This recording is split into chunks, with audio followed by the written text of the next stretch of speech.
নমস্কাৰ বন্ধুসকল, স্বাগতম জনাইছো এটা নতুন ভিডিঅ'লৈ।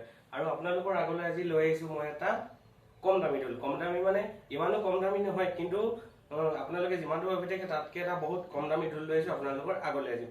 আৰু হয়তো আপোনালোকৰ মনত ধাৰণা থাকিব পাৰে যে ঢোলটো একচুৱেলি কিমান দাম হৈছে, কোন দোকানত কিমান হৈ আছে, কিন্তু মই আপোনালোকৰ কাৰণে তাৰ মাজত এটা লৈ আহিছো অলপ কম দামী ৰেঞ্জৰ এটা ঢোল, মানে বা সেই ঢোলটো কেনেকুৱা ধৰণৰ কি হ'ব মই আপোনালোক গোটেইখিনি ঢোলটো দেখাই আছো আৰু আপোনালোক ভিডিঅ'টো চাই থাকক। এইটো হৈছে এই ঢোলটো অলপ কম দামী, মানে এনেই চাওক আপোনালোকৰ ঢোল এতিয়া আপুনি য'তেই সুধিব যাব সকলো দোকানতে আপুনি 10,000 টকা ওপৰতে ক'ব।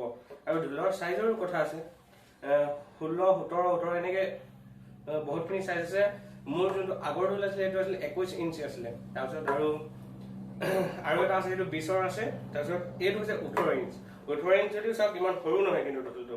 আৰু বহুতো বিহুৱা আছে 19 ইঞ্চ 18 বজায়, মানে এটা ধুনীয়া চাইজ আপোনালোকে চাব পাৰে। এই ঢোলটো দিছোঁ মই ডিব্ৰুগড়ৰ এখন দোকানত, আৰু হয়তো মই আপোনালোকক লাষ্টত ৰিচিপ্টখনো দেখাই দিম ঢোলটো যোনটো বনাইছোঁ। আৰু ঢোলটো আপোনালোকক কেৱল দেখালেই নহ'ব, বজাই বনাম এতিয়া। আৰু আপোনালোকে ঢোলটো এবাৰ চাই লওক।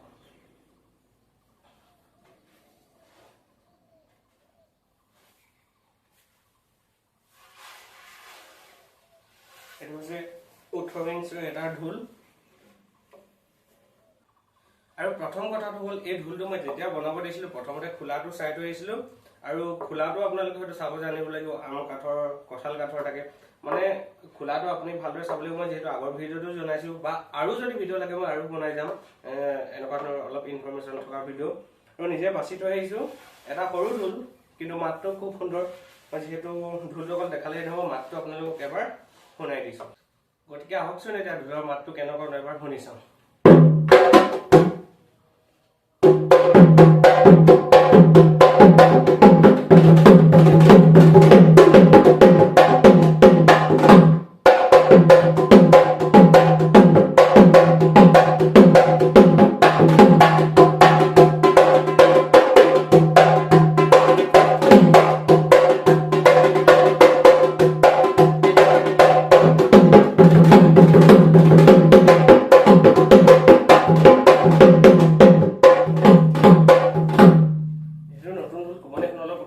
বজাই বজাই বহাব লাগিব ইয়াত।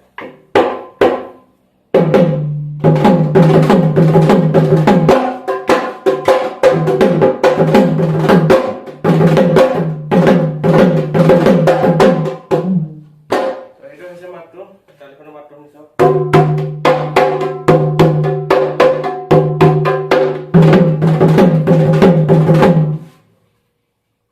গতিকে আপোনালোকে মাতটো শুনিব পাৰিলে কেনেকুৱা ধৰণৰ মাতটো ওলাইছে কমেণ্টতো জনাব।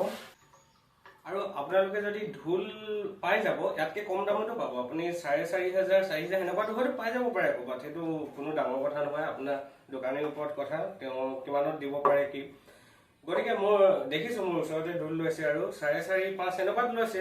কিন্তু আচলতে অকল ল'লেই কথা নহয়, কাঠটো চাব লাগিব আৰু বনোৱা গোটেইখিনি প্ৰচেছ চাব লাগিব। ঢোলটো কেনেকুৱা বনিছে কি তাৰ ওপৰত ডিপেণ্ড কৰে। কেৱল মাত্ৰ এইটো কথা নহয় যে কম দামত পালোঁ লৈ ল'লোঁ, সেইটো নহয়। কাৰণ এইটো বা এদিন বা দুদিন চলোৱা বস্তু নহয়, হয়তো আপুনি ভালকৈ চলালে পিছৰ বছৰ চলাব পাৰিব। আৰু সেইটো সঁচা কথা, কাৰণ কিয় মই নিজেও চলাইছোঁ।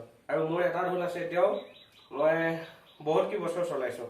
মানে আপুনি যতনৰ ওপৰতো কথা, আপুনি কিমান যত্ন লয় ঢোলটো, বা আপুনি কিমান সুন্দৰকৈ ৰাখে, বা বিহু যোৱাৰ পিছত আকৌ আপুনি কেনেধৰণে থয়, তো বহুতখিনি কথাৰ ওপৰত ডিপেণ্ড কৰে। আপোনালোকে কেৱল এইটো কথা নহয় যে আজি চলালোঁ, সেইটো নহয়। গতিকে ল'লে ভাল এটাই ল'ব, দুদিন ৰৈ দিয়ক আৰু 2 টকা গোটাই লওক, একেবাৰে ভাল এটা ল'ব। গতিকে আপোনালোকে কম দামী বুলি যে হঠাতে কিবা এটা লৈ নল'ব। এতিয়া কথাটো হ'ল যে ঢোলটো আচলতে কিমান দাম ল'লে। ঢোলটো আচলতে প্ৰথমতে বনাবলৈ যিহেতু ডাঙৰ ঢোলটো বহুত দাম, 10,000 টকা, সকলো ঢোলে 10,000 টকা ওপৰত বুলি কৈছে। কিন্তু চাইজটো যিমানে কমি আহে মানে দামটো কমি আহে। গতিকে এইটো যিহেতু 18 ইঞ্চৰ ঢোলে, মানে প্ৰথমতে 7.5 মান পৰা গৈছিলে, তাৰপিছত অলপ কমাই এই ঢোলটো পুৰা টোটেলি এতিয়া পৰিলে 6,500 টকা। আৰু গতিকে 6,500 টকাটো আপোনালোকে হয়তো ক'ৰবাত তেনেকুৱা ঢোল পাব পাৰে। এইটো একেবাৰে নহয় যে 10,000 টকা ওপৰতে যাব লাগিব যে আপুনি যদি ঢোল এটা বজাব বিচাৰে, বিশেষকৈ আপুনি যদি শিকিব বিচাৰিছে বা নতুনকৈ ল'ব বিচাৰিছে শিকিবৰ কাৰণে, গতিকে এনেকুৱা ঢোল আপুনি আৰামত ল'ব পাৰিব। গতিকে মই শেষত এইটোৱে ক'ব বিচাৰিম যে আপোনালোকে যদি শিকিব বিচাৰিছে বা নতুনকৈ শিকিবৰ কাৰণে ঢোল ল'ব বিচাৰিছে, আপোনালোকে কম দামতো এটা ল'ব পাৰে। কিন্তু হয়, আপুনি ঢোলটো বাছনি কৰোঁতেও তাৰ এটা বাছনি কৰোঁতে আপুনি ভালকৈ বাছনি কৰিব লাগিব যে এইটো খোলা লাগিব এনেকৈ। গতিকে ঢোলটো ভালকৈ বাছি লওক। আৰু হয়, দাম বাঢ়িলে, ঢোলৰ বহুত দাম বাঢ়িলে, কিন্তু তথাপিতো তাৰ মাজতো অলপ কমাই মেলি আপোনালোকে কিছুমান দোকানত পাব পাৰে। গতিকে বন্ধুসকল, আজিৰ ভিডিঅ'টো ইমানেই আছিল। যদি ভাল লাগিল ভিডিঅ'টো লাইক কৰিব আৰু বন্ধুবৰ্গলৈ আপোনালোকৰ যদি কাৰোবাৰ এনেকুৱা প্ৰয়োজনীয় হৈছে তেওঁলৈ ভিডিঅ'টো শ্বেয়াৰ কৰিব। ঢোলৰ বিষয়ে কিছুমান কথা আৰু মোৰ চেনেলটোত বহুতো জনাই থাকোঁ। গতিকে সকলোবিলাক পাবলৈ আপোনালোকে চেনেলটো ছাবস্ক্ৰাইব কৰি ল'ব। গতিকে বন্ধুসকল, আজিলৈ ইমানেই। ধন্যবাদ।